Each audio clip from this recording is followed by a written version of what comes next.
Please welcome local 8th grader Keelan Jordan to lead us in the Pledge of Allegiance. Please welcome to the stage recording our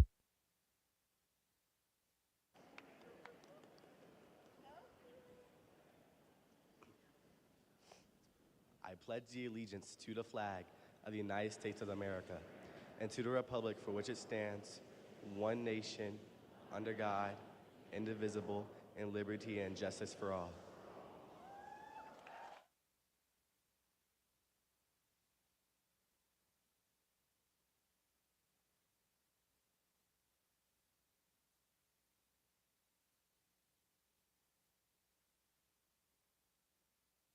Please welcome to the stage recording artist C.J. Parker for the singing of our national anthem.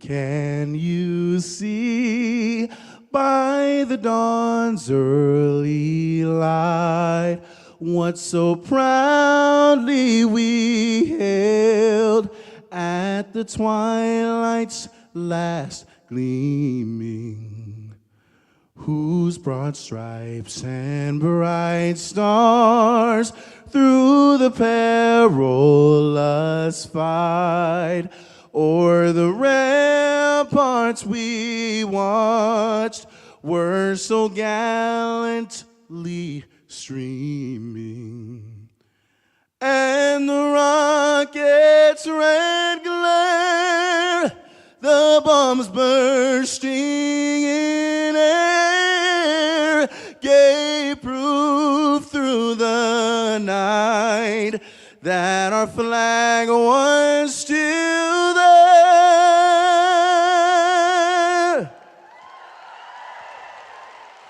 Oh, say does that star-spangled banner yet wave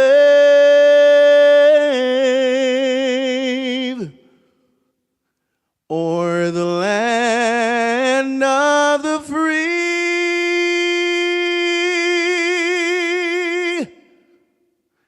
and the home of the brave.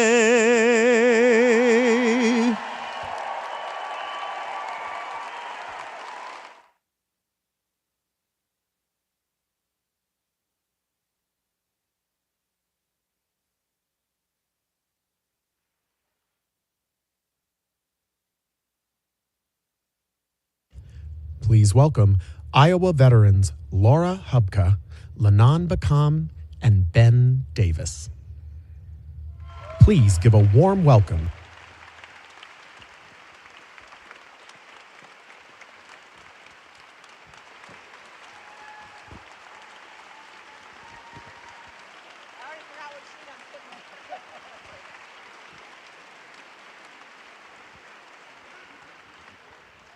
Okay, is this thing on? It is. Yeah. Hi, my name is Laura Hubka. I bet you can guess that. I'm here today to talk about DOGE and how it's affecting all of us. Particularly for me, it's healthcare. I work in a tiny little rural hospital in northeast Iowa, about 2.5 hours from here. And I'd say 50% of the money that we take in comes from Medicare and Medicaid. We are one of the only hospitals in the area that does OB care because Iowa is becoming an OBGYN desert, thanks to somebody that sits at the Capitol here. And a lot of our doctors are leaving. So these DOGE cuts are going to hurt not only just the people that live in Howard County, it's going to affect people in surrounding communities. Being the only hospital that does OB, there's a lot of people that come from all over the place. And a lot of those people and pregnant women are on Medicaid.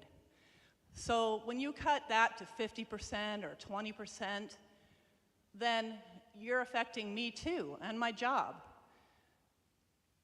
So when they just randomly cut that money out, that budget's sitting up there right now, when they start cutting that money, it hurts real people. And it hurts, Howard County has 560 veterans. They get veterans care as well. And a lot of them use the CARE program that maybe some of you here use.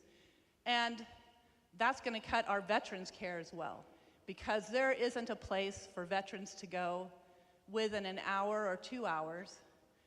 And so when you cut that service for us, our veterans aren't gonna have anywhere to go either. So I just want them to know that when you are cutting those services, you're affecting everyone. All across the United States, and every hospital and little rural health care, we're losing them all over the state of Iowa, and this is gonna really hurt us if they cut those services. So, go ahead.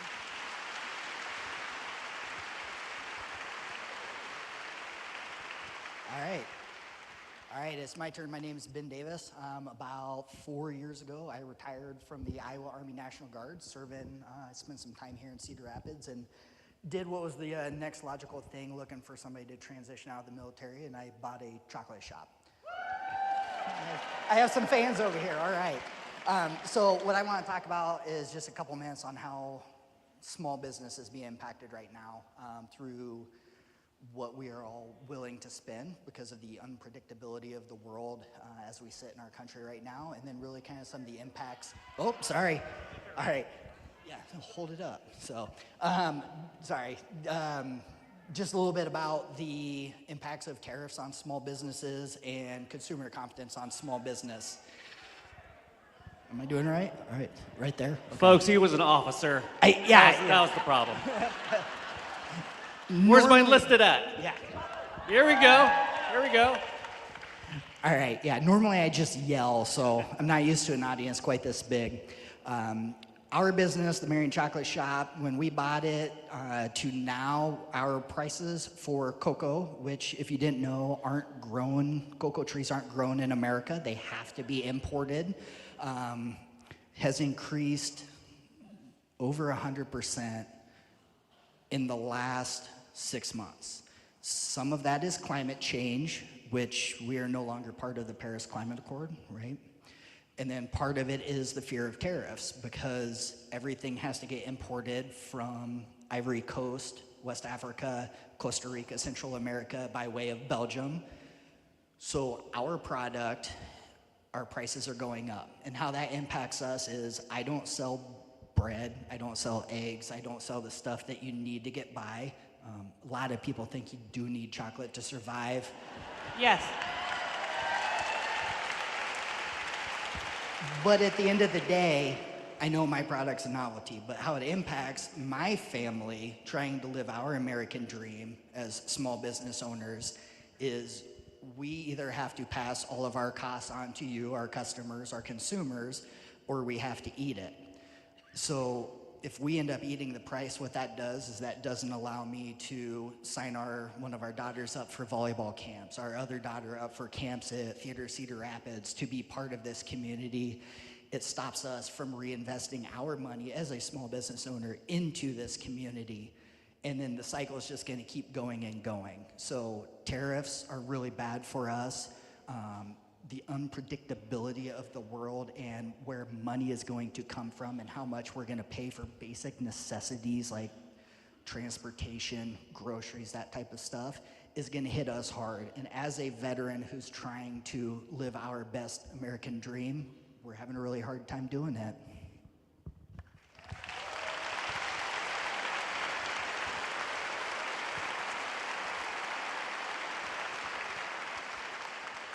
Hey folks, how you doing?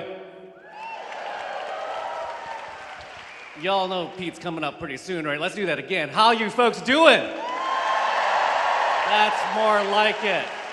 My name is Lanon Bakam. I'm a rural Iowan born and raised down in Mount Pleasant, southeast Iowa. I'm also a veteran, served in the Iowa National Guard, enlisted. That's right. Deployed to Afghanistan in 2004. And had the incredible honor of serving at the USDA for 10 years with Secretary Tom Vilsack, someone you all know pretty well, don't you?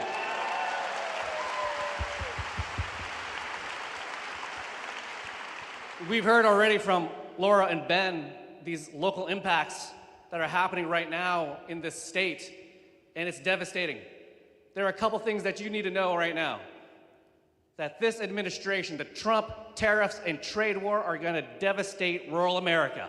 And that's a problem.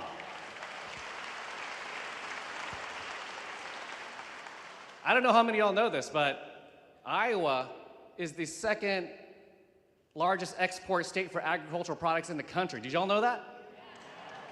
It's a big deal. But not just ag exports here in this state, exports in general in Iowa are a major industry. $17 billion were exported in 2024. That supports over 115,000 jobs in this country. And guess what? Like agriculture, with these tariffs and these trade wars, it's really, really hard when China, Canada, Mexico, Japan decide to go get their products from somewhere else. It's really hard to get those markets back. How hard is it, folks? Really hard. It is.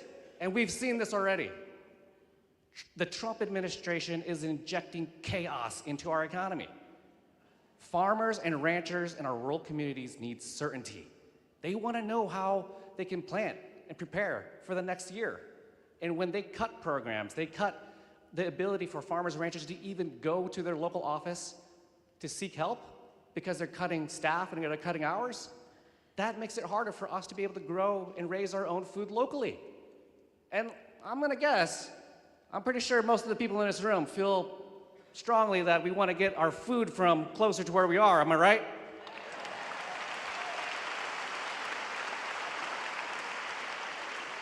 So we know the Trump trade and tariff war is gonna just be devastating for this economy here in Iowa.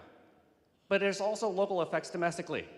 This administration literally cut 2 programs that literally last year spent tens of millions of dollars. As a matter of fact, 2025, they're expecting they would have spent $11.3 million through the Local Food for Schools program and the Local Food Purchasing Assistance program. That is a program that allows schools to be able to buy food locally and bring it to their kids so they have fresh fruits and vegetables available to them. These schools, which have their budgets already pinched, are use that program to make those budgets meet. The reality is this administration is making it harder for those schools to operate, making it harder for our rural communities to plan and prepare, and making it harder for our farmers and ranchers because they are not doing enough to support them. Is that what we want? No! You know, I'd actually like to hear a little bit more from Laura if we can, because the healthcare piece of this is also really important in our state. Can you talk a little bit about the veterans that you may see coming in and the support that they need and receive from your facility? Sure. So, like I said, our hospital is a small rural hospital, but we bring in a lot of services, MRI, PET scans, we do ultrasound. We do a lot of things that some of our local other rural hospitals don't do. So a lot of people travel an hour or so to get to our hospital. And like I said, we're one of the only hospitals in the area that still does OB care. We do diagnostic mammograms. The hospitals around me don't. They refer them to us. So cutting the services to us, it has a major impact on our economy as well. Because if I lose my job, I'm going to have to move somewhere else, and so will the other employees, 500 maybe, of people that live and work around that hospital will have to leave as well, and their spouses that work in the factories or the farms nearby. So they're cutting somewhere upwards of 80,000 veterans, I've heard, from veterans health care. People out there, I'm sure there's a lot of veterans here that can say how long it took them to get an appointment or how long it's still taking them to get an appointment. Imagine what they're going to do when there's 80,000 less people there. People answering phones, people seeing doctors, people seeing nurses and other clinic things with nurses, injections, things that they need for just their general everyday health care. That's going to make it next to impossible for a lot of our veterans that have a hard time even getting out the door. They have to take a van with several other veterans and drive down for 2 hours and sit there and wait for everybody that's in that van, maybe 5 people, to get through all of their appointments and then come back home. So it's nice for our little hospital to provide that care so they don't have to drive somewhere else. So I can't believe every day. I try not to watch the news. I try not to listen to what's going on because I'm so incredibly mad. And you know, I'm thinking about listening to that beautiful song sung, and it brought tears to my eyes because I think of how much our patriotism has been stolen from us, right? I want the flag back, and I want my patriotism back. And go ahead. So to give you a very real example of exactly what you're talking about, I'm a service-wounded or service-connected disabled veteran. I get all of my care through the VA system. As I went through the system, one of the things I got diagnosed with as part of the PACT Act was sleep apnea. I have junk in my lungs from driving through so many burn pits when I was in Iraq and Afghanistan, diagnosed with something that is dangerous to my health. 9 months from the time the VA said, hey, this is what's causing you to snore real bad at night, this is what's making you so tired, 9 months of somebody saying, hey, this is what the problem is, to the time that I actually got it. And that was a couple years ago before we started looking at cutting 86,000 people from the VA healthcare, providers from the VA healthcare system. It's only gonna get worse, and it's gonna be people like us and everybody that's sitting out here that I see a lot of veteran hats on, a lot of people that are impacted by this. It's just going to be longer and longer as we suffer from what we've done for our country, as our country isn't giving it back to us. Our current administration is not showing us the appreciation that we fought for.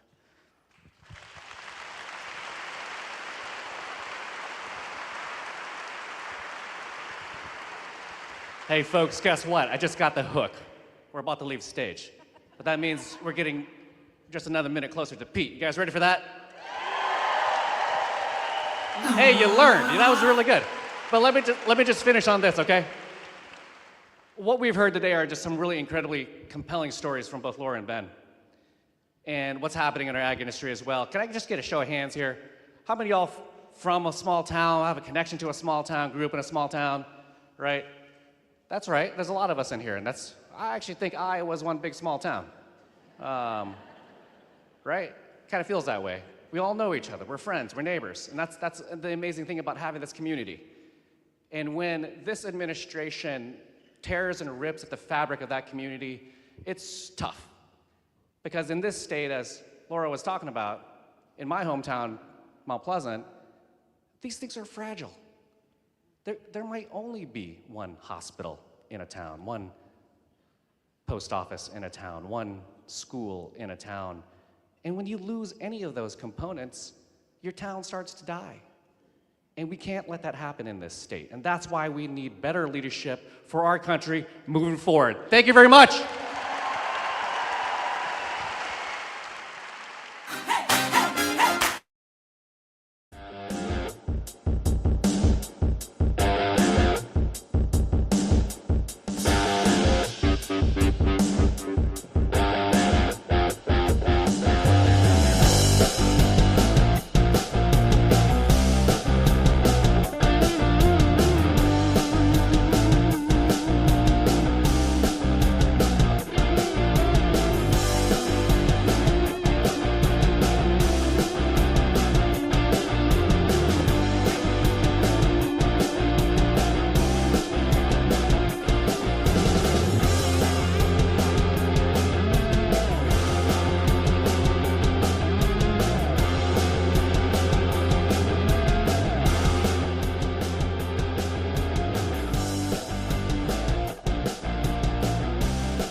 Thank you very much. Thank you for coming out to share this moment with Mayor Pete, a veteran, one of us.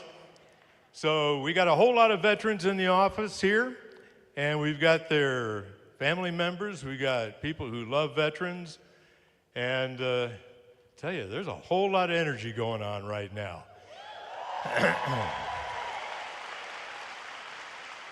So as I flew in here, it's just a beautiful place. A lot of brown earth with veins of green, bright green going through it. And I said, I get to do this. Now, we had a comment, how many people lived in small towns? I grew up in the military, and we moved around a lot. But what was home for me, where my paternal grandparents were, small town in Weatherford, Oklahoma. About 4,000, but as a little boy growing up to be a teenager, working in there, I get it. I completely get it. And I thank each and every one of you for doing what you're doing every day and being here with us this afternoon. So I was asked to introduce myself in a different way, and it might sound familiar, the methodology, but so I retired as an infantry soldier. I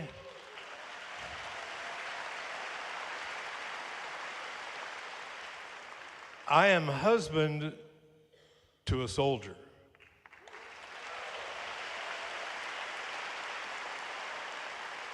I am father to 3 soldiers.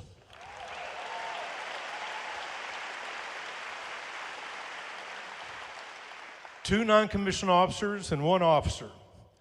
Dinner table conversations are very interesting. I am son to a fighter pilot who was killed during the Vietnam War, and I am son-in-law to a career Marine with 2 wars under his belt. There are a lot of stories like that in the veteran community. We grow and recruit from families. And that's the way it is.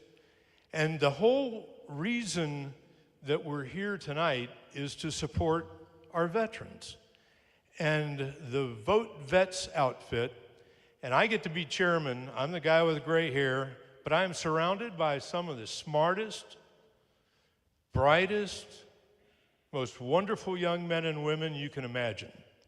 We're not big, but we punch way above our weight. And tonight, you just made us look like absolute wonderful folks. Thank you very much.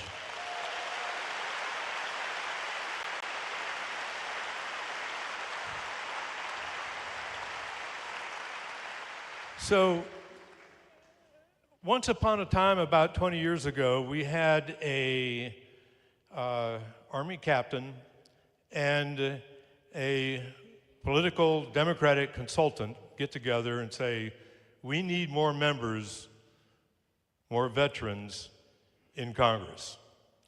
And our main mission is to get veterans elected to Congress. That's our main task. We also work issues that are important to veterans. And that's pretty much why we're here tonight. The 3 folks we had up here, your folks, they told stories about how this administration is impacting their lives. Those are 3 voices, but there are a lot of voices like that. And when Laura says doge, that's actually become a verb. People get doged. And that's why we're here tonight to support the veteran community and to do our very best to protect the men and women who are in the armed forces or who will be soon in the veteran category. That's why we're here. And there's a young lady in this room who came in wearing a t-shirt. T-shirt said, show up, stand up, and speak up. That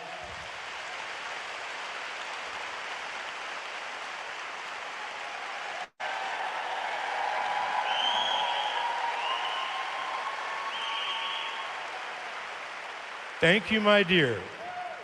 That pretty much says why we're here. So, now, the only thing between Mayor Pete and you is me, and I'm going to be off here in just a couple of seconds. I'm not going to read you his biography. I am going to tell you a couple of things about him that I know, that I've watched over the years. He was the youngest mayor at the age of 29 of any city with more than 100,000 people. That's when everybody started to call him Mayor Pete. And he was called away in the middle of being a mayor to go to Afghanistan as a naval intelligence officer.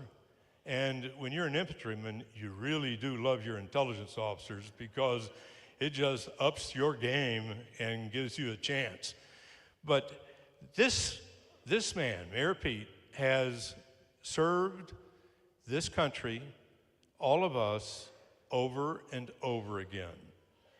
And his performance as a cabinet officer, as the Secretary of Transportation, was nothing less than brilliant. He would show up.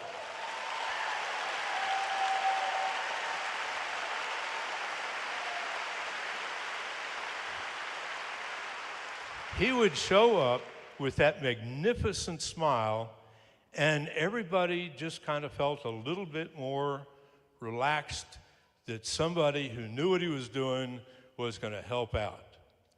So, without further ado, a man I am most proud to be able to introduce, the man who gives service as a naval officer, as a veteran, cabinet member, and of course, Mayor Pete.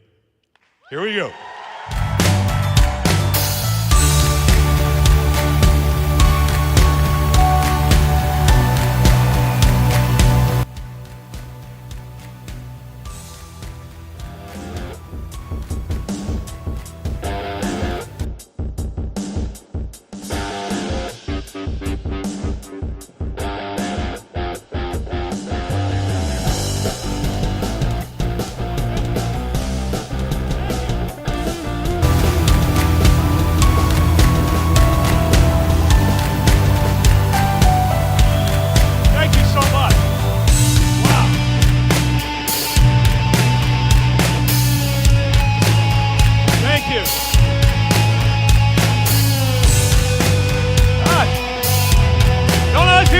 Here. Thank you so much.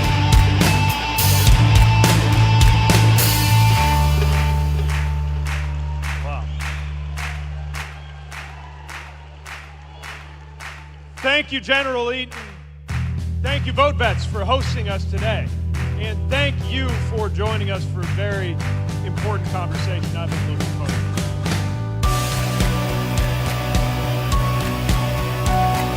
To the many people here who wore the uniform of this nation, thank you for your service.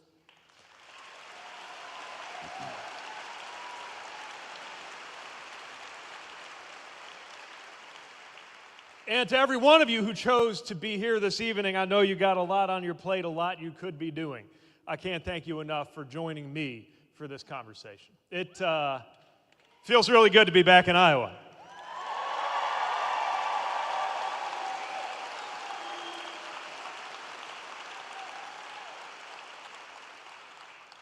Anyone can come to Iowa just before an election's coming up. I wanted to make sure I had a chance to talk with the people I got to know 5 or 6 years ago and people I'm seeing for the very first time.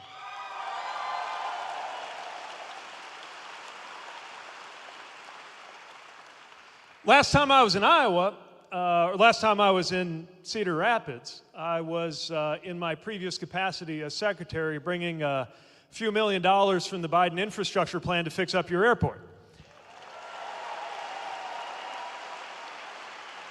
So it felt really good to step off that plane yesterday and have a look around at that terminal. That's coming along nicely. Nice job with that. It's got that new terminal smell that only a former transportation secretary can love. And the last time I was here before that, I was sort of winning the Iowa caucus for the president. So that was fun.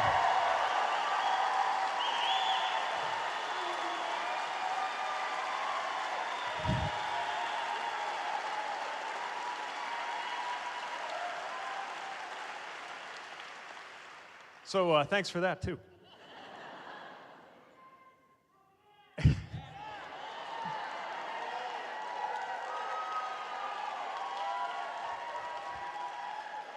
So, you know, you come to a place you haven't been to in a little while, and your mind goes to everything that's the same and everything that's changed, and a lot's changed. When I was running around here 5 or 6 years ago introducing myself, I was before COVID. It was before ChatGPT. It was before Chasten and I became parents to an incredible son and daughter, Gus and Penelope, our twins who came into our lives and changed everything.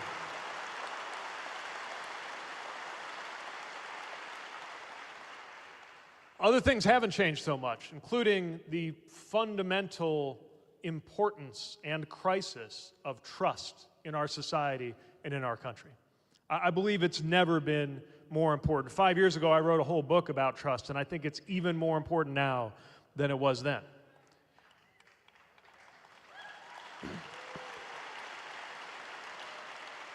And that's part of why I wanted to be in Iowa in a room filled with veterans, because you know a thing or two about trust. You know what it means to trust somebody with your life, even if you just met them, because you have been in situations where there is no alternative. You know what it means to earn trust, because you have raised your right hand and pledged your very life to the preservation of our republic. So we're going to need you. And we're going to need everybody in this community and every community who recognizes the fundamental nature of this country and the fact that it is facing its most profound test in generations. We are being tested on nothing less than whether the United States of America is, in fact, the freedom-loving people that we believe and know ourselves to be. Let us meet that test.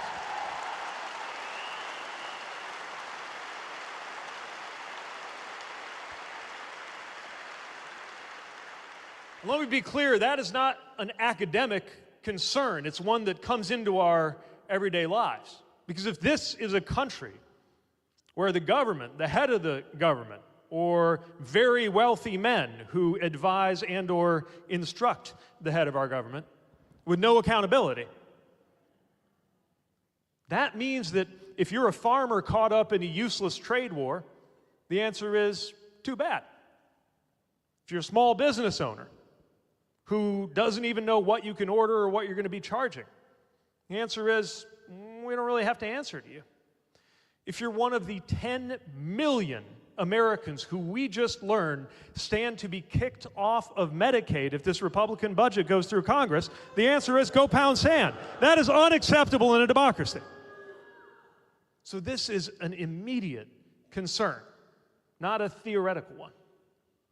But I wouldn't be here if I didn't believe that America will meet that test and show itself to be that freedom-loving people and stand up, not just for some lofty principle, but most importantly, as every veteran knows how to do, stand up for each other, which is what I saw every day I came to Iowa.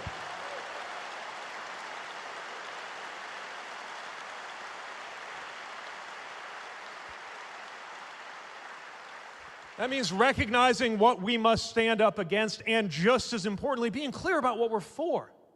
Even in this moment when opposition to the abuses coming out of Washington has never mattered more, this isn't just about what we are trying to block. It's about what we are determined to build. It's about what could be better, what will be better, if we follow the guiding lights of this country. And another thing that hasn't changed from when I was running around here 5 or 6 years ago is that I believe that rests on the principles of freedom, security, and democracy, correctly understood.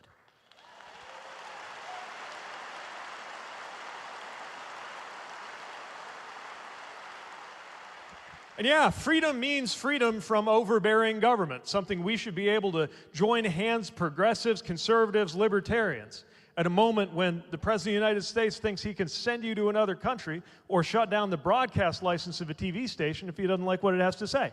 That is not freedom.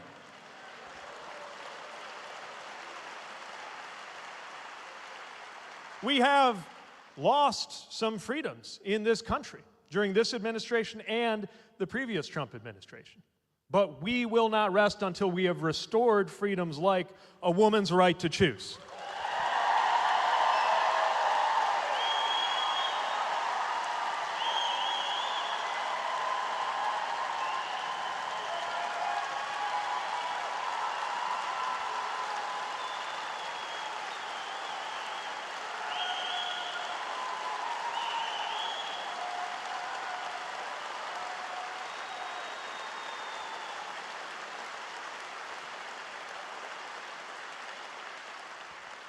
We have grown less secure as a country. There is no doubt about it. If the leader of the United States of America, the most powerful member of the human species, is considering taking a $400 million jumbo jet as a gift from a foreign government, that makes us less secure.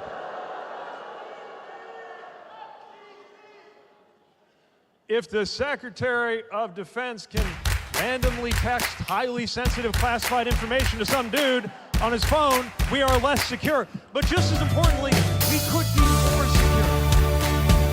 I mean, that's just the bare minimum. We could do so much better. We could face the 21st century threats to what AI represents, to what climate change is doing to us, and we will be more secure if we're the kind of country where, just to take one example, wear the uniform and you're ready to put your life on the line for this country. We will honor and respect your service based on your performance, not your gender identity. Let alone try to kick you out over it. We will be more secure when we honor those who serve, no matter who they are or who they love or how they identify.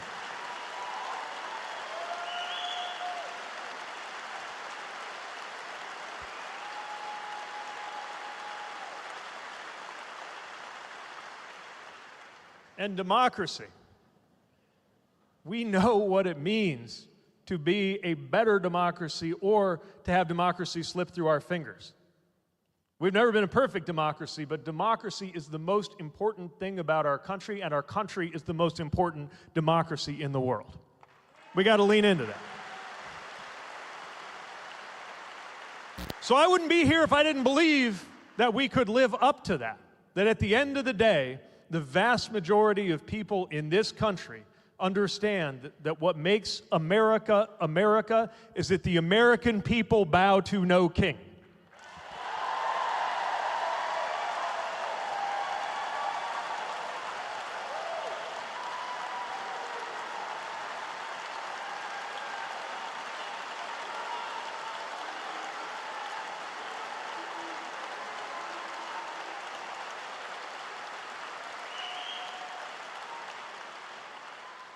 So we got some work to do. We have to make it clear right now, not waiting for some campaign cycle to play out, but right now, every day, talking to friends, and this is hard, talking to neighbors, talking to that uncle, who we really do love, but he's believing all the stuff he's seeing on Instagram, and we got to talk. It's talking to each other, and yes, it means getting the attention of your elected officials about the policies that they are allowing to go through. If we do that right, we're going to make ourselves proud of this now very difficult, very painful time in our country. A couple days ago, I was driving our son and daughter back from school, and we passed a supermarket near our house, which has a flagpole. And my daughter pointed to it. She said, "Papa, American flag," which I thought was really cool for a 3-year-old. And we started talking about it. I said, "Yeah, you're right, that's an American flag." I said, "Guess what? It has a nickname. It's called the Stars and Stripes, because it's got those white stars and those red and white stripes." She said, "Oh, what else is it called?" I was like, well, Well, it's called Old Glory. Because the tradition of that flag is a battle flag in important moments in our country's story. She said, oh, what else is it called? It's like, Stars and Stripes, I already said that one. Star Spangled Banner. It's called that because there's a song about it. She said, oh, what else is it called? You ever talk to a 3-year-old? I was out of nicknames by then. But I got to thinking, she knows what the flag is, but she doesn't yet know what it represents, what it means to all of us, and what it meant to me. When she and her brother are old enough, I'm going to tell them. I'm going to tell them what it was like to salute that flag. I'm going to tell them what it was like to have that flag Velcroed to my shoulder when we got into a vehicle to go outside the wire in Afghanistan. I'm going to tell her and her brother one day what it felt like that handful of times that, as an officer, I had the solemn ceremonial duty of taking that flag and handing it to somebody and saying, on behalf of the President of the United States, the Department of the Navy, and a grateful nation, I present you with this flag as a symbol of our appreciation for your loved ones' faithful and honorable service. One day I'll tell her that too. But before they're old enough for me to lay anything that heavy on them, I'll tell them about the values that that flag represents, the story, the incredibly rich and inspiring, and yes, very, very complicated story of everything that has happened under that flag and in the name of that flag. And I'll tell them about how what made America and makes America great is not something that we dust off by saying the word again. What makes America great is its ability to wrestle with its darkest demons and come out stronger and better for it.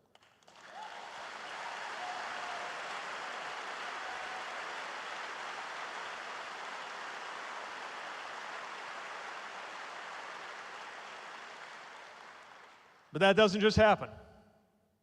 These times are painful, they are complicated, but so is every period of history that has ever inspired us. Every person we have ever been inspired by. They didn't do the things that made them inspiring on a perfectly calm, clear day. They did it in the face of headwinds. They did it in the face of pain. They did it in incredibly unstable and difficult moments. And so we're living in one of those, and that's not a fun thing. But in a strange way, it's a kind of a privilege.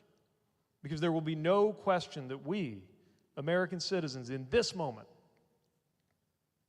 we're living in a time of enormous importance. That we would do our part to make sure that that flag and everything that is done in its name lives up to its promise.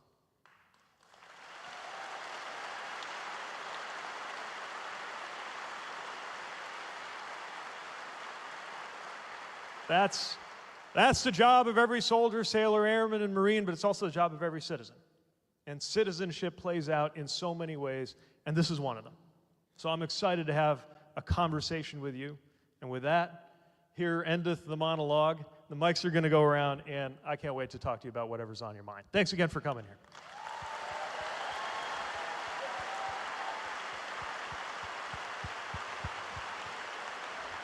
So, if you got something to say or something to ask, put your hand up, and when I call on you, please say a word, your name, and where you're from, and right here in front of me. I'm going to start with you, sir. Right here, sir. Hi. Oh, here, I'll hold it for you. Okay. My name's Mike Woods. I'm a veteran, and I work for the VA. I live in Mount Vernon. And as we discussed this morning, scheduling our veterans, our fellow veterans, for care in a timely fashion is very hard, even right now. But with the proposed cuts that are going to be released, I assume next month, it's going to make it almost impossible. What can be done to stop this or mitigate the outcome? First of all, thank you for serving and for turning around in civilian capacity to continue serving those who serve. As you know, the services that the VA provides, they aren't a gift or a favor. They're America's way of keeping a promise to those who kept their promise to serve. And least we could do is make sure that it is actually possible to avail yourself of those services without, you shared earlier, it takes months to get things scheduled, and you live that. And as we know, the demand is rising. And by the way, one of the reasons the demand is rising is a very good thing, which is the PACT Act, that says that for those who were exposed to burn pits, that you're going to be presumptively covered. It's a big workload for the VA to take on, but it's the right thing to do. I got to tell you, in my entire time in the cabinet, there's only one time that I was actually brought to tears in a White House ceremony, and it was the day that I got to be there when the president signed the PACT Act and extended that care to so many people who deserved it. That, as you know,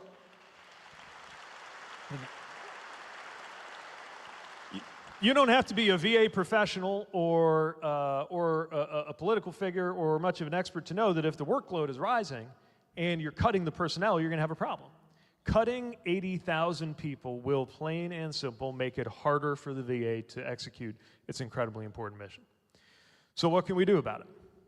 Well, to me, the most important thing right now is to apply pressure to anybody who's in a position to deal with it. And here enter the United States Congress. Now, right now we may not be seeing a huge amount of courage from the president's allies in the United States Congress.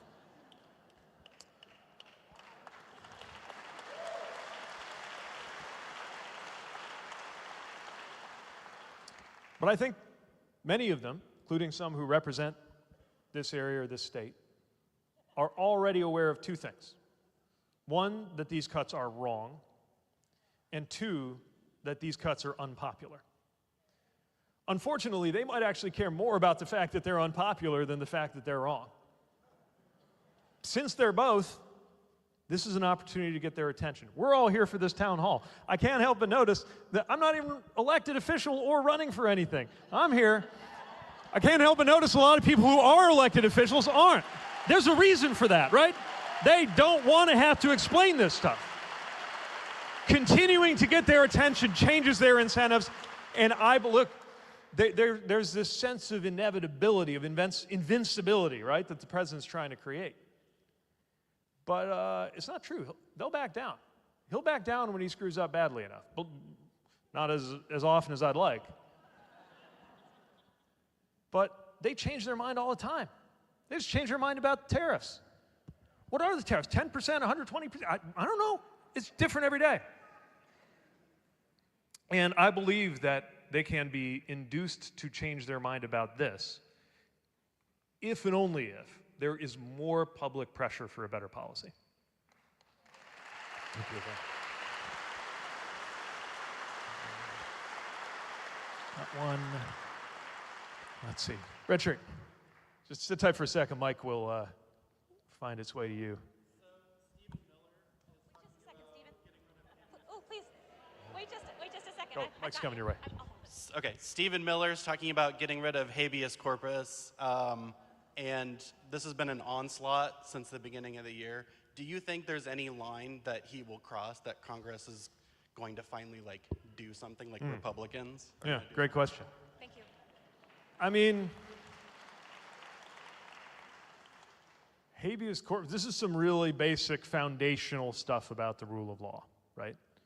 And that's what tells you this is not a normal Democrat-Republican fight. Matter of fact, when a senior White House official is seeking to end habeas corpus, I have a question from some people I know. Where the hell are the libertarians right now?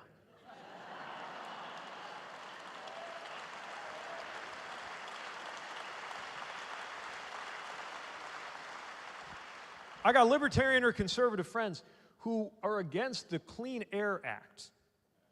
And they actually there's a philosophy to this. They don't say they hate clean air, but they are so opposed to the idea of government doing too much that even making sure we can breathe air is still too much. Some of them even say it's tyranny. Well, if you think the Clean Air Act is tyranny, what do you have to say when they're talking about getting rid of habeas corpus? And once again, I am convinced that members of Congress in the president's party know that this is wrong. They also know where their bread is buttered. Right? They live in an environment where they have more to fear from the president of the United States than the people of the United States.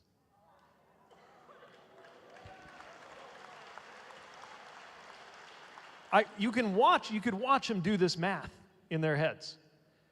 I believe the most important thing is to change the math, to change the incentive, to make them more worried about how they're going to face their own constituents. If they're not going to town halls, there are other ways to get their attention.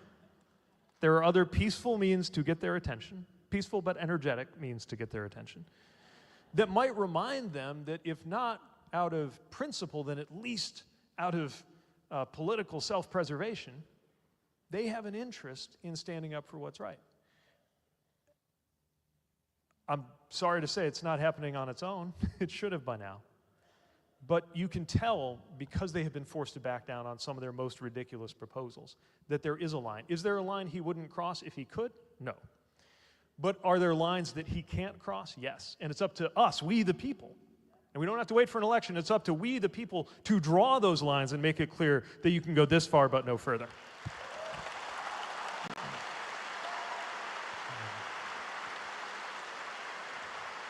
Purple shirt, yeah.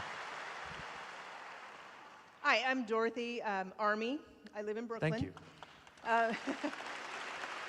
So you touched on this earlier about voting, not voting against something, but what are we voting for? Yeah. There's too many Democrats, and you know, there's a handful of them that are fighting for us, but there's none of them that are saying, this is what we're fighting for you, and then following through when they're in office. That's what we need, and I think that's why we're in the situation we are, because there's too many people voting against the status quo, and we don't want our veterans, benefits to go back to what they were. We want them to be above and beyond, because we have more veterans, and we have people who are willing to work for it, and if the money is allocated correctly to the needs, to the actual needs of the people, then we're going to have better benefits for women, for marginalized people, for our veterans. I mean, that's what we need. And that's right. So my question was, how do we get them fired up to really serve us and hopefully we get it back soon, the power to do this? I think you're describing such an important point. This isn't, look, obviously there is a parade of horribles emanating from this White House and this administration. But look, there are a lot of people, we all have neighbors who voted for him. By the way, a lot of them don't even like him. But they said, maybe he's going to make me better off. Maybe he's going to just smash everything and come up with something better. He did, By the way, he did the first half, the smashing stuff up part, right? He did that. Just not the part where it makes us better off. And it is both politically and substantively wrong, in my opinion, if all my party has to say is, let's go back. I am not here saying we got to make things back the way they were in 2023. Look, the hard truth is, if our government, our politics, our society, and our economy were working, we wouldn't be here. Proto-authoritarian populist movements don't just come out of nowhere. They find fertile ground when things are not working. And again, in a room of folks who have served, you know this. You know how frustrating the old status quo with the VA was, even as incredible things were done to make it better. And one thing every veteran is an expert in is bureaucracy, right? We all know so much about paperwork. We've seen Americans at their best, but we've seen government at its most frustrating because we were part of the largest, most bureaucratic bureaucracy in the world, which is the United States Department of Defense. And yet, we can make us better off. So take the budget. And again, look, everybody's talking, including me, talking about the jumbo jet because I'm pissed off about the jumbo jet. But I believe the most important story today is that the numbers started coming back on the budget reconciliation put forward by the congressional Republicans, which last time I checked, literally as we speak, they're marking up in committee and voting on. And it is literally a zero-sum game because the more they do this, the less there is for that. So yes, I am against the enormous tax cuts for the rich that they are pushing through.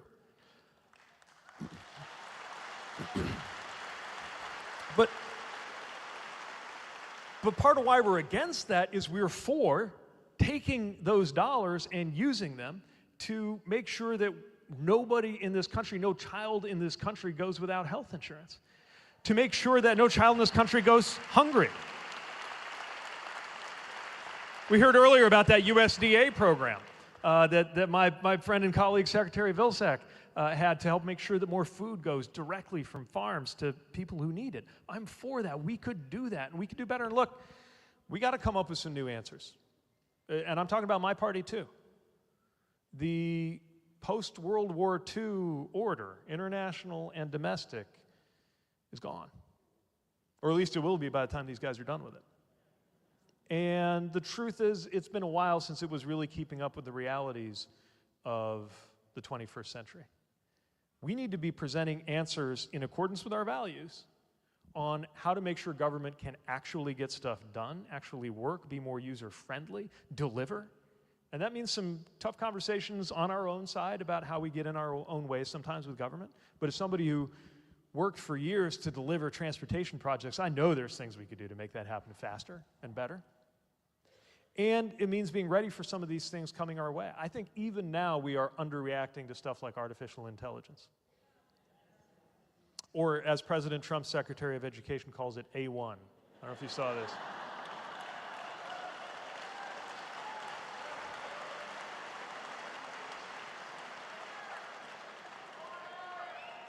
She thinks there's something called A1,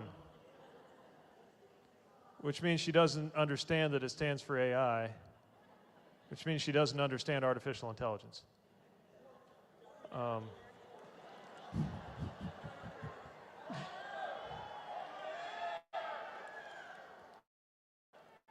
But for all the problems that technology can create, it can actually create a future where we're working less hours and have more money in our pocket. That's something we're for. But it means making sure that the incredible gains that come from that technology, that we have a policy structure that gets a share of that out to the American people, instead of taking somebody from being worth $200 billion to $400 billion. That's what we're for, among other things. Let's see, right here.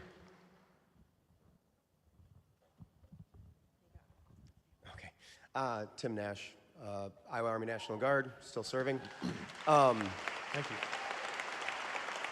So when I have a lot of conservative friends, especially since I'm still serving, talk with a lot of conservatives and kind of talk about what's going on with the Trump administration. And one thing that I hear is, yeah, we don't know what's going on with him. Nobody really wants to admit that he's just doing a horrible job.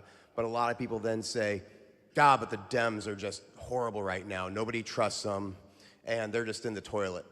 So, and you wrote, I haven't read your book yet. It's in my Audible library, Trust. But I guess my question is, how do we get the American people to trust in the Democratic Party again, as a party of the working person, as a party of veterans, and as the party of patriotism? How do we do that? Yeah.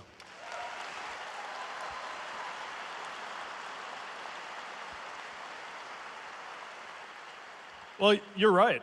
I mean, look, I take comfort in the fact that the president is unpopular. But a fact, by the way, that you might not know, not feel if you believe some of the coverage on the internet. The president's unpopular, but that doesn't mean my side wins.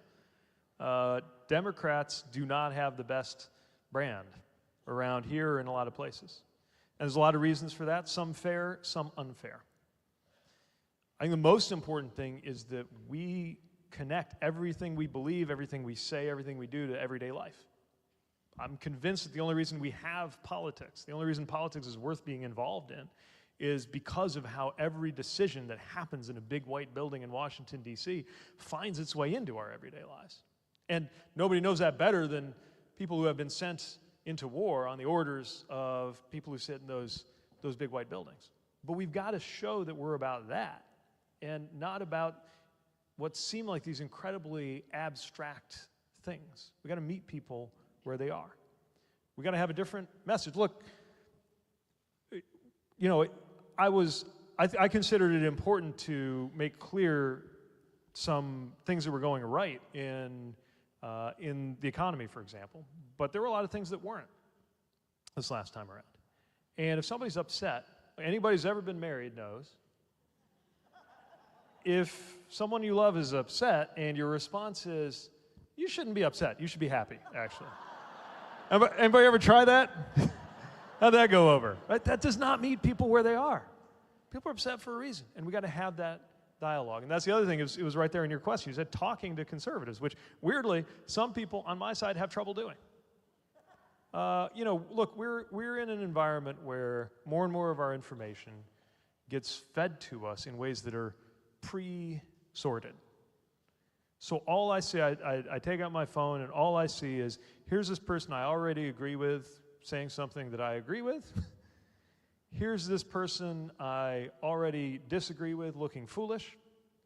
And here's this other person I don't like doing something I don't like, right? And that's all we get, because that's the rage bait, clickbait phenomenon. We have to find ways to cut across that.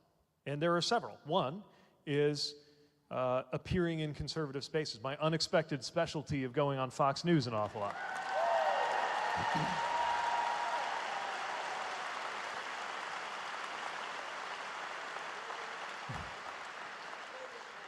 Podcasts. I'm doing a lot of podcasts. I've never done a 3-hour podcast before.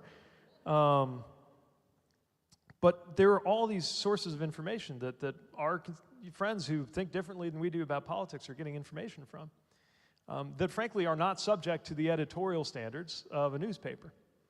And that makes it all the more important to get in there and present a different way of looking at things. And then the last thing I'll say, offline.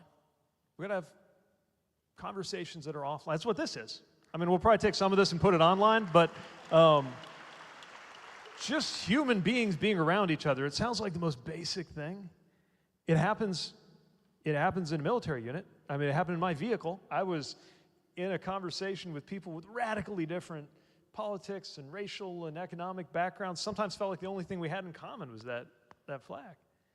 But precisely because of that, we got to understand each other, and I felt I got to understand the country better.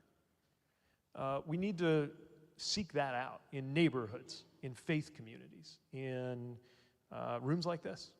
And it's one of the things I'm determined to do in the months and years ahead. Thank you. Let's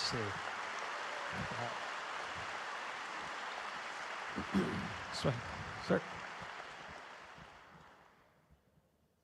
I'm really challenging the mic runners here, sorry. They're speedy, though.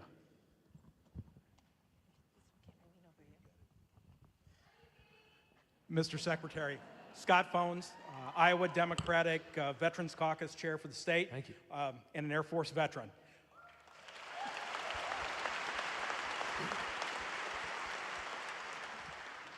The keystone of our nation is rule of law. And every one of us in here understands that implicitly we follow the law. We may not like it, but we're going to follow it, unless it's Highway 13 in the afternoon when you're driving home. That being said, we have an element of due process. And what we're seeing with Garcia and other individuals being denied that due process. Can you please tell the audience here and kind of give them the tools that they need in order to have a conversation to say, this is why due process is so important? Yeah.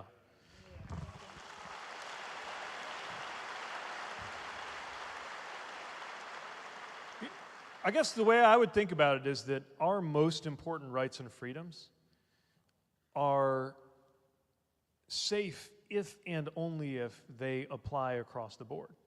So just like freedom of speech isn't freedom of speech if it's only for speech we agree with, right? It's why, because Voltaire said, I detest what you have to say, but I will defend to the death your right to say it, right? It is precisely with disagreeable speech that we prove that we really mean it when we say freedom of speech. Same thing with the rule of law. You know, they're saying like, oh, well, this guy, you know, he's a criminal. The whole point is that No one person, least of all, no one politician, gets to decide that you're a criminal. Who decides? We have a process. We have laws. That's what due process is. You're not a criminal because the head of the government of the country you live in says you're a criminal. Then, if that is the way it works, we are not a nation of laws. The whole Constitution points to a way of making sure that we give people that due process, that we count on that due process. And it can involve, for those who are involved in law enforcement and the judicial system here, it involves probable cause and a jury of your peers. I didn't go to law school. I'm not a lawyer. You shouldn't have to be to know that due process is afforded to everybody, because it is through that due process that our society can make decisions, including challenging decisions about what happens to you if you are in fact held to be in violation of the law. As, ironically, happened to the president himself when he went through probable cause, due process, judge, jury, all that. He got due process.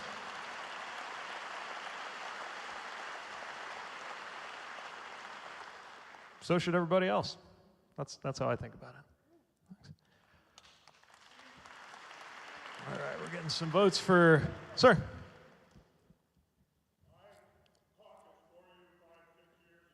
Thank you.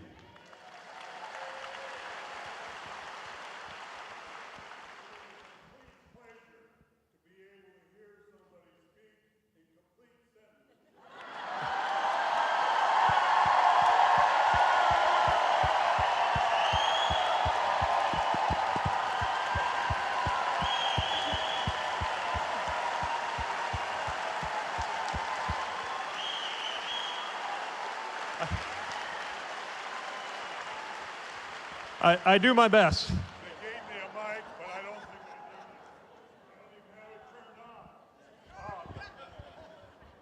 My question, my name is Ken, and I'm a retired teacher. Thank you. Thank you for that service. Right now, there is a case that's going before the Supreme Court out of Oklahoma that is dealing with what amounts to the separation of state and church. It also goes to one of the other questions about where the tax money is being spent. And this is a case where the tax money could be spent on church schools.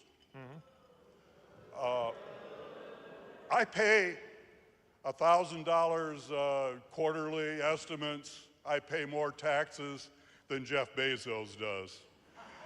I don't mind paying taxes, but I would like to have it spent where it needs to be spent.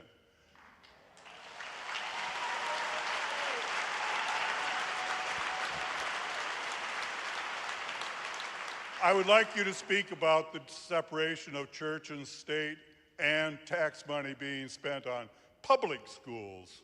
Yeah.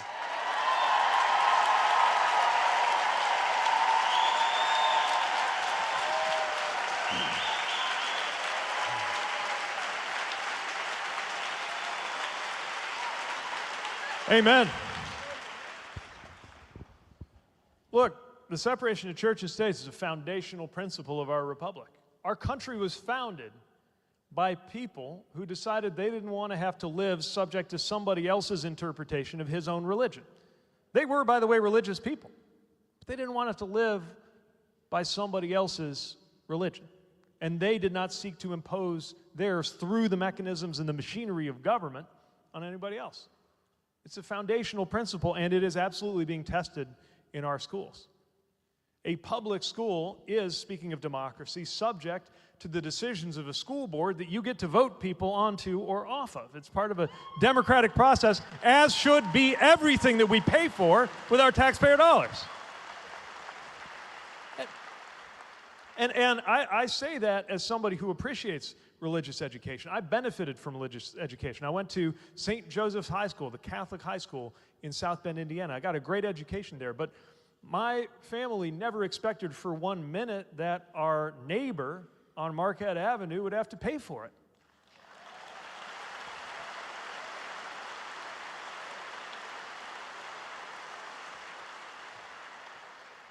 And this is just one of many things coming before the courts that affect what's going on in our schools. This other case about being able to take your kid out of this or that one, basically line item veto on any lesson that is completely, just in practical terms, completely unmanageable.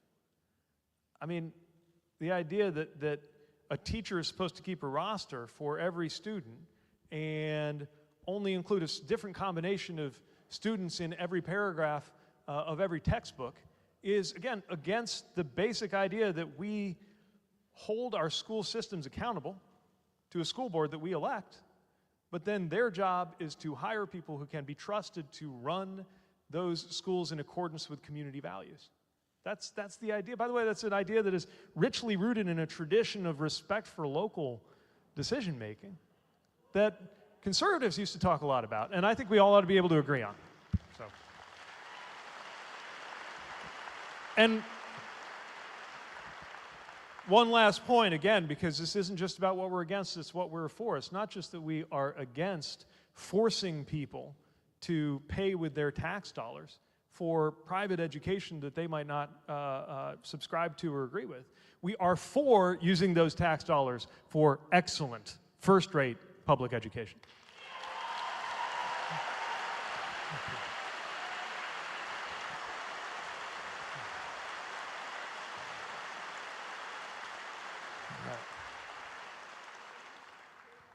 All right, right here.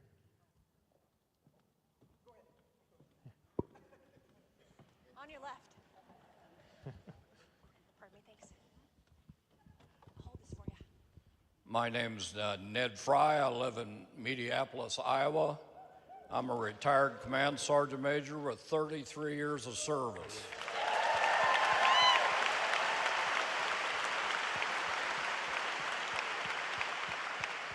"18 veterans a day commit suicide, and if we fire 83,000 people in the VA, I have been sending Lieutenant Colonel Joni Ernst messages and messages. I want to know how many of those people are doctors and nurses and suicide hotline people.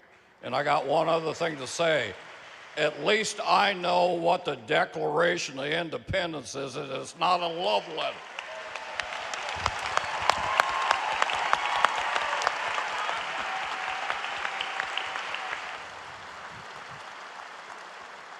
I couldn't have said that better myself.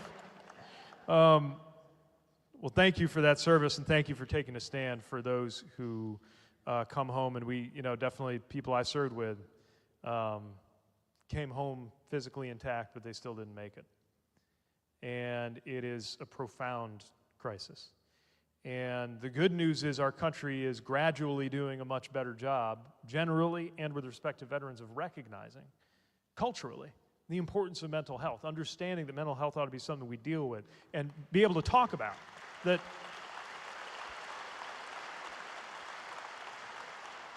someday you could talk about having a experience with depression or bipolar disorder the same way that you can talk about getting ready to have a knee replaced. We, as a country, are not there yet, but we've come a long way.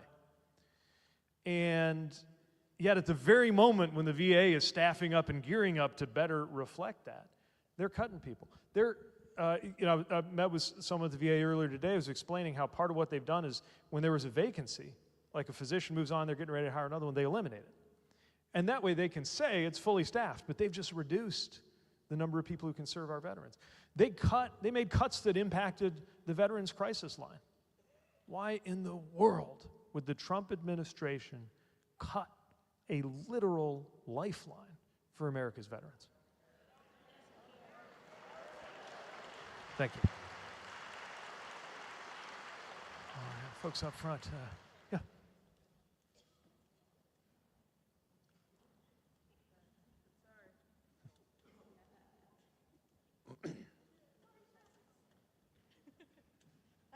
That's the better way to do it. So I'm Ava Jones, I'm 20. I'm both a traumatic brain injury survivor, and I'm currently fighting cancer.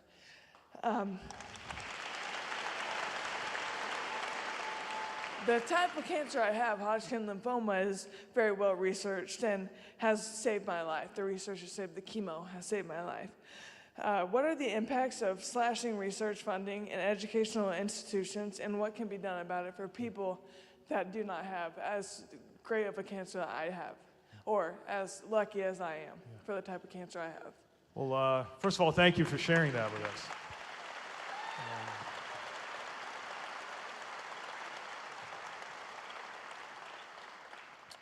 And I imagine you just picked up a whole bunch of people who are rooting for you in your recovery and your future.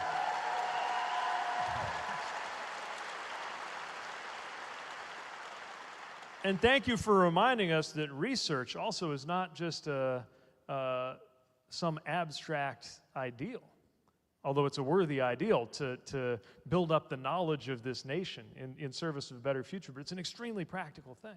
So many of the most important developments that we rely on, from cancer treatments to the internet itself, came about because the American taxpayer, through entities from DARPA to the National Institutes of Health, funded that kind of research that saved lives, that is saving lives. And we'll never even know just how many people were benefited or even saved by that. A great nation is one that aspires to lead the world in that kind of research. Again, not merely out of national pride, though we have a lot to be proud of in the advancements that have been funded by the American taxpayer, but because it makes everyday life better, because it makes everyday life possible. And I believe in the kind of, talk about what we're for, not just what we're against. Obviously, we're against randomly and cruelly slashing important research programs.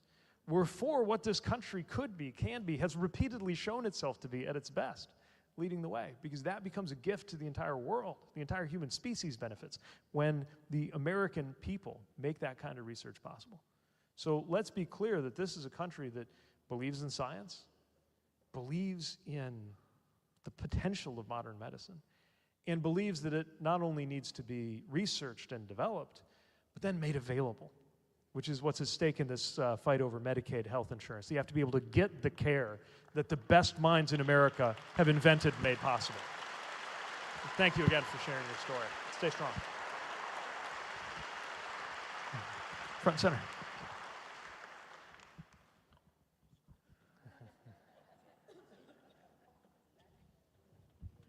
Sorry to make you do that again.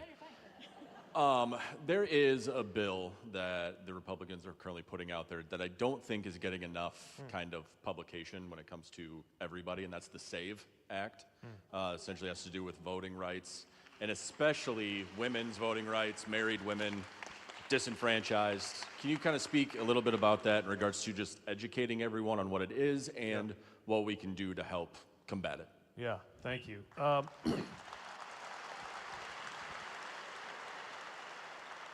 So one thing that my Republican friends come up with from time to time is stuff that sounds really good on its face until you really look into it. All of us believe that only eligible citizens should be able to vote in American elections, which is why that's already the law.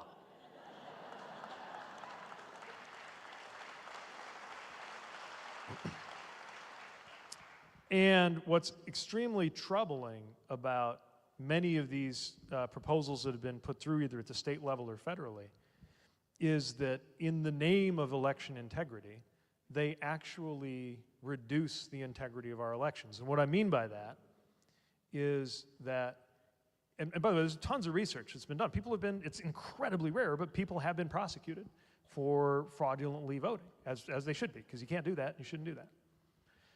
What we found is that the rate of that happening is in the neighborhood of 1 in a billion votes. And these measures, on the other hand, can prevent thousands and thousands of eligible, qualified American citizens from exercising that democratic right. The truth is, as with a lot of things in our society and our government, there are certain things that we ought to make it easier to do with integrity. It ought to be easier to build a bridge. It ought to be easier to file your taxes. And it ought to be easier for an eligible, qualified citizen to exercise their fundamental right to vote.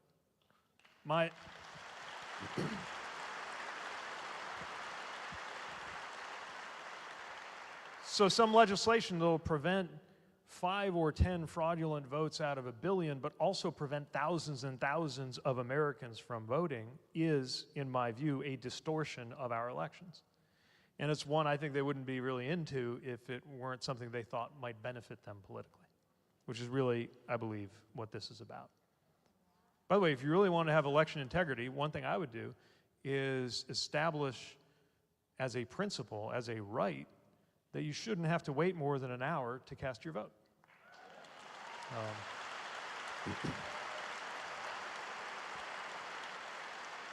Because if you want to ask what has pushed an election this way or that way, what has skewed it to be different from what it would have been if everybody expressed their opinion, the number of voters who, the number of people who might conceivably have voted who shouldn't is, I am certain, much less than the number of voters who walked away because they had something else to do, who are exactly the people who have the most on the line when they're working 3 jobs and still depending on Medicaid, and now their Medicaid benefits are being put on the line, or any of the other things that are being done. So I'm glad you raised that. It's unsexy, this process stuff, right? It's unsexy, but it's incredibly important. Because at the end, like, it's the process that makes our republic what it is. If we don't have that, we're just another country out there, which I'm afraid is what the president thinks we are. Yeah. Yeah.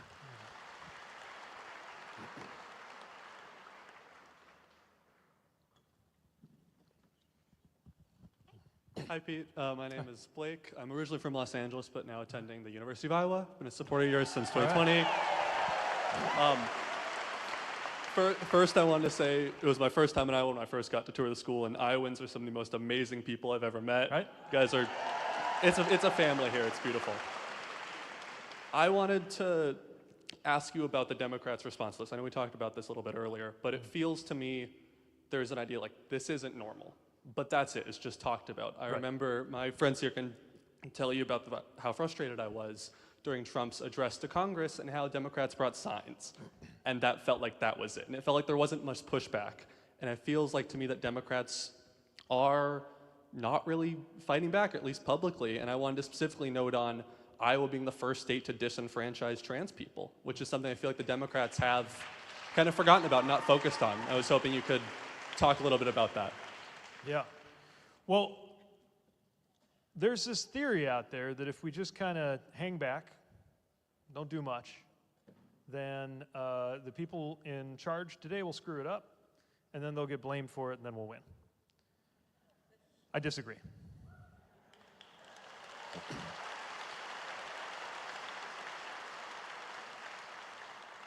First of all, while I agree that they will screw it up, I disagree that we should let them. And I also disagree that they will be blamed for it. They may not be good at governing, but they are really good at allocating blame. And while I think we do need to revisit some of the things that we have had to say policy-wise that haven't kept up with the times as a party, that doesn't mean ever throwing vulnerable people under the bus.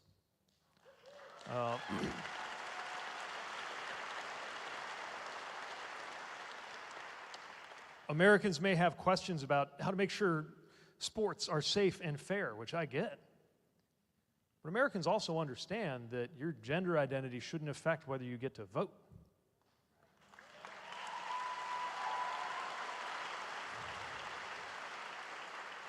And Americans understand that if you are, for example, a soldier who is doing a good job, who is getting good ratings from your commander, who is contributing to the readiness of this mission, who is ready to put your life on the line, and who happens to be transgender, you ought to be honored and not kicked out of the military. People get that.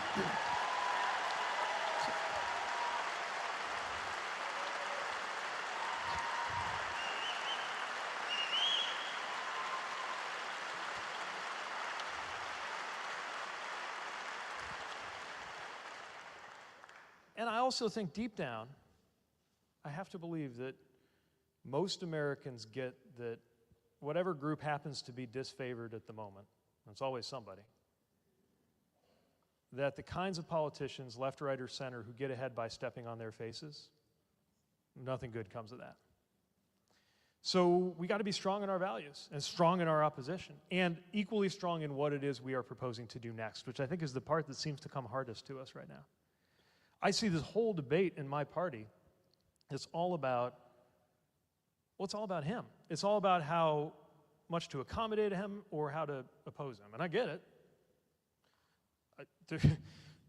It's very much something that consumes our attention. But we need to be a little more in touch with our first principles and what we would do if he never got into politics. What would we be doing if we were in charge? That's what people need to know. And through that, then our opposition makes a little more sense. And we should not be afraid to oppose ferociously all of the abuses that are coming from these folks in charge right now. Thanks for coming. There. Yep.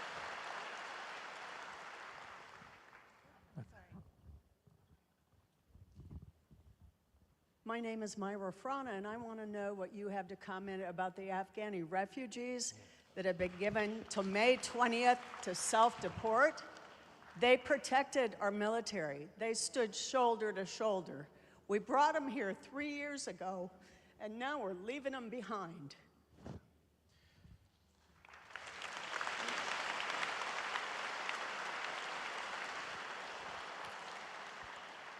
Yeah, these Afghans, they put their lives and their families' lives on the line to stand with us. They live in villages and places where they could be killed just for being suspected of having cooperated or sometimes talked to an American. And a lot of us who were deployed, we couldn't have done our jobs without them. And by the way, they're just incredible people.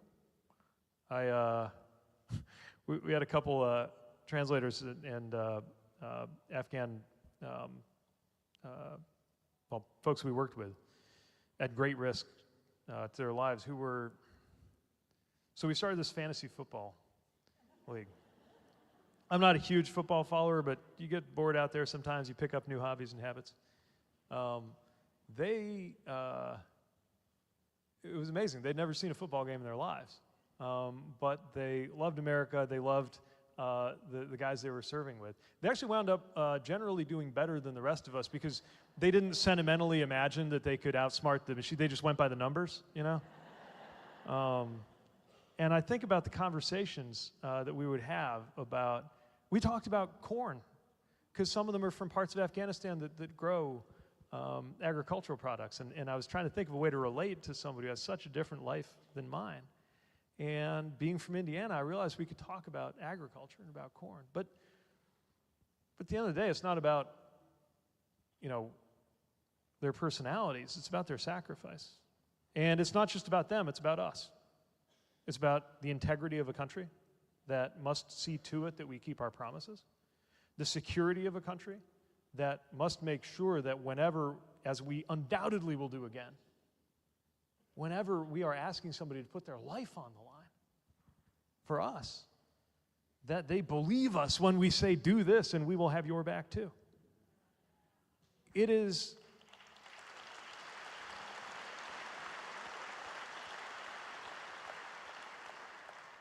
a security imperative, it is a moral imperative, and it is just plain the right thing to do, to take care of these refugees. And the idea that you just kick them out, not to mention so many others. And by the way, the level of vetting that these people go through to come here, the level of process that goes into that. The church I belong to in Michigan was involved in resettling some of these folks who, by the way, they're really smart and really talented and really have a lot of grit, tend to do very well when they get set up here. They work hard and they contribute. They're not looking for favors. They're looking to contribute, just as they did over there, putting their lives on the line to help America as we were in their country. America is poorer and worse off without them. And again, these vetted individuals from not just Afghanistan, but a lot of countries are being turned away. We can do better than that. And we need to.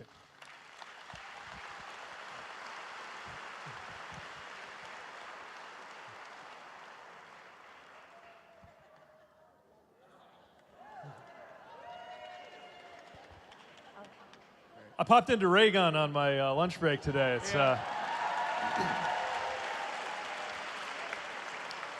They still got it. Hi, I'm Bryce. I'm 19. One of my biggest goals in life a few years down the road is to have kids.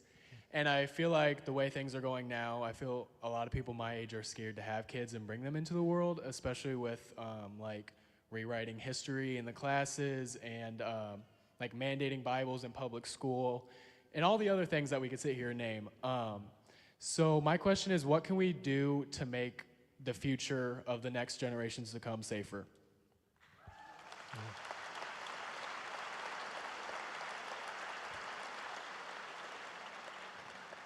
Well, I'm kind of biased on this because having kids is the best, hardest but best thing that I've ever done or that's ever happened to me.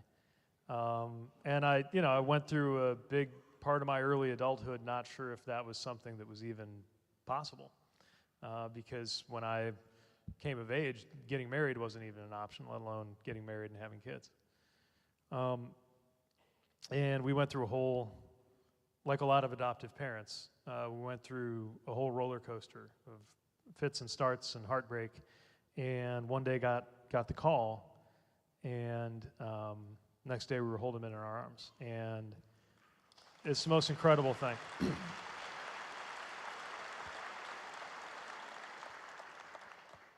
And we think a lot about the values we want them to grow up with, the experience we want them to have, the way we want them to see how they fit in the world. Chasten, I wrote a book about trust. Chasten just wrote a kid's book. It's coming out next week about a family kind of like ours getting ready for someone they love to come home. And it's just one part of how we're trying to raise them with the right values and above all, make sure they know they're loved. It's why I'm doing this. It's funny in a way, part of what I think I'm going to tell them when I'm telling them about the flag, like I said earlier, is that even though I didn't know it yet and even though they didn't exist yet, they were part of the reason I did all that. And I think that's what each of us who participates in society and in civic life and in politics and perhaps in the military is really doing it for. It's for who comes next. And we also have to do this with some perspective. I know it can feel like a complicated or even bleak time, but our country's been through some stuff. We could be maybe a little bit too precious about things like political violence and unlawful behavior by those in charge. I had the great honor of getting to know John Lewis before he passed away.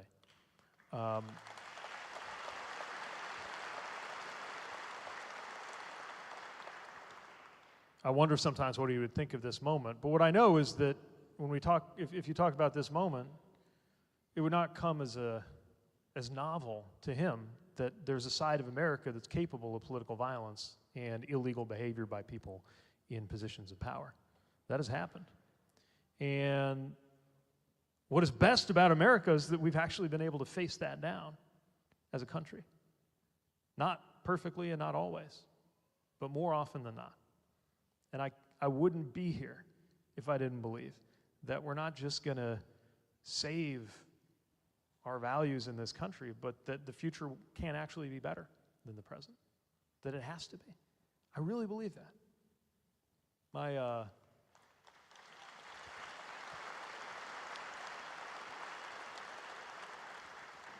Talk about generational change. I used to tell my parents that I kind of envied them being young in the 60s. Because it looked pretty fun. And the music and the culture and the protests, it just seemed, I romanticized it. I still do in a way.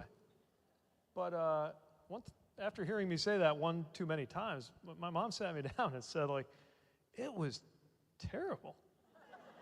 A lot of things about it were terrible. People we looked up to were getting assassinated. My friends were being sent to the Vietnam War. We didn't know what was going to happen to our country. And we romanticize a period like that now because we know that some amazing things emerged from that. And we know that in so many of the most important struggles of that moment, we were as a country able to beat back some of our worst demons.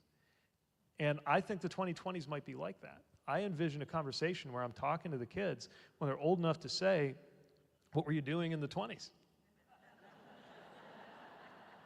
I want to say we stood up, we spoke up, we came together, and that's why your life is better now. We have to make it happen. I'll come back to this.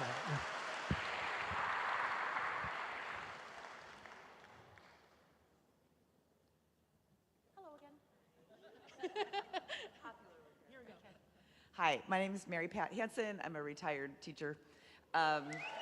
Thank you. I always consider the Democrat Party the party of inclusivity, right? We cover and stand for a lot of marginalized groups, underserved groups. But I think we're missing a group. My best job I ever had is as a mom. And so I have a 21-year-old son. And there's this group of white young men between 18 and 25 who we are not reaching, right? And my son totally understands his white privilege. So kudos to you two young men that are here today. Thank you. Yeah. So my thought is to tell people who have nephews, grandsons, sons, how do we draw that group in? Because their frontal lobes are not developed yet. We all know that, right? And so some of the Trumpism stuff, they think is cool or funny. So how do we get that group of young men to feel like they belong to the Democratic Party? Because I feel like that's one of the groups that we do not reach out to enough. Yeah. Well,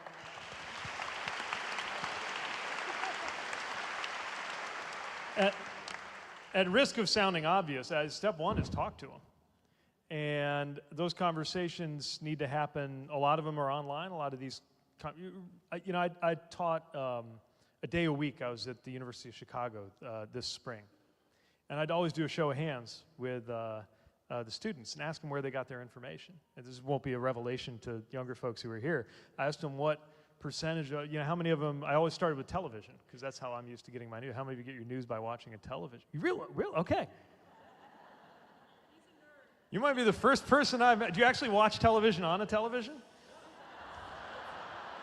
And all your friends are saying that's really weird.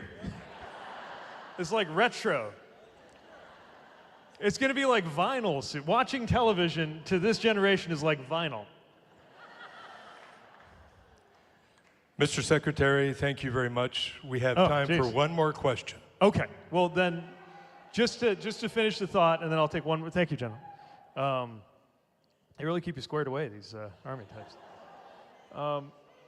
We got to be talking to folks where they are. That's why I'm going on these podcasts. A 3-hour podcast was not on my bingo card until a few weeks ago.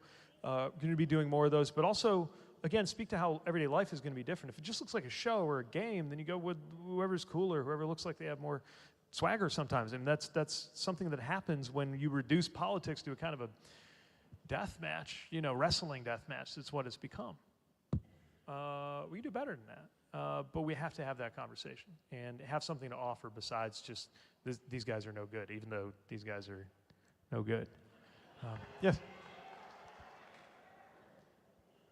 No pressure. The last question.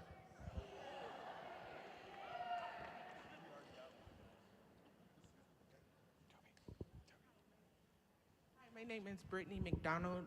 I'm a University of Iowa graduate student in social work.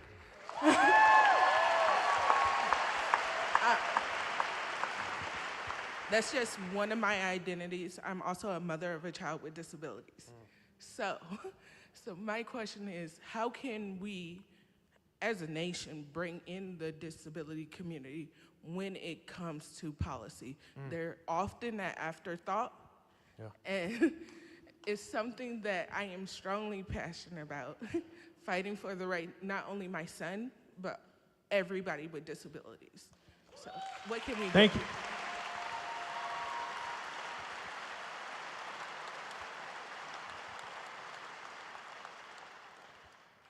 Well, thank you for standing up for your son. And look, this is another example of a test of who we are as a country. I had a great, just a week or two ago, caught up on the phone with a great leader in disability policy and a great Iowan, Tom Harkin, who I worked with a lot.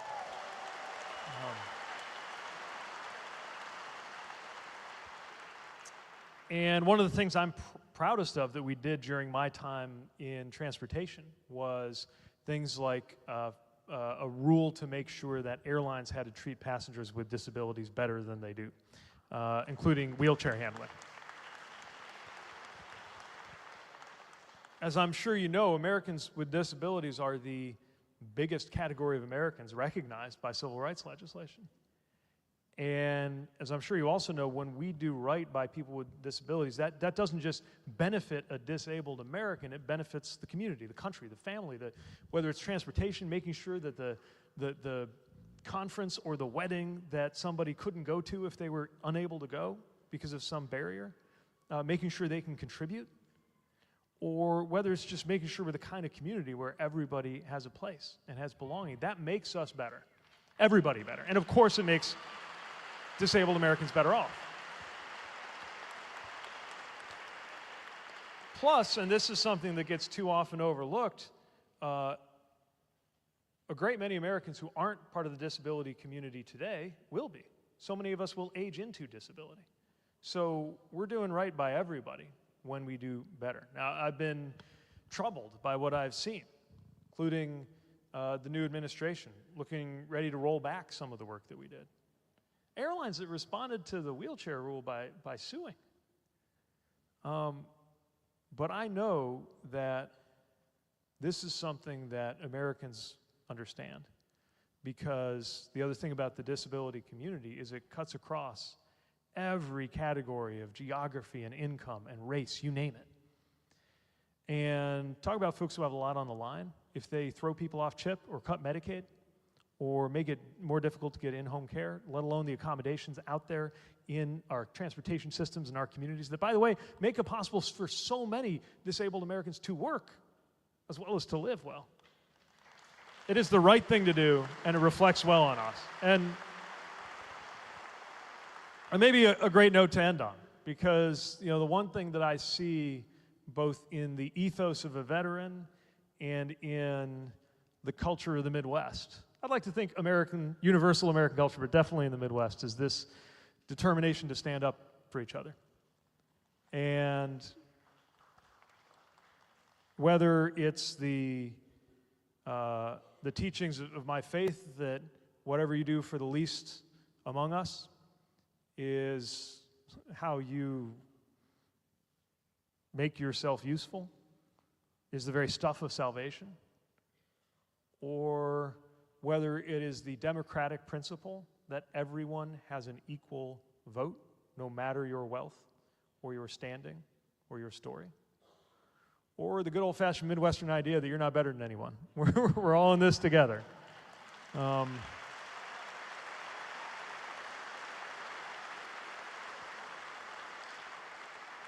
That's what I think we are about, and I wouldn't be here with you if I didn't believe that we can live up to that in our time, and one day, through the work that we do, not just election stuff and campaign stuff, but in this very moment, at this very town hall, and the very conversations that we're all going to have as we leave here, including with that challenging uncle,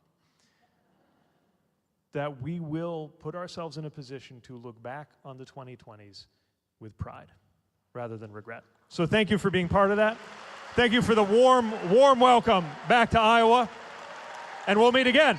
Thanks very much.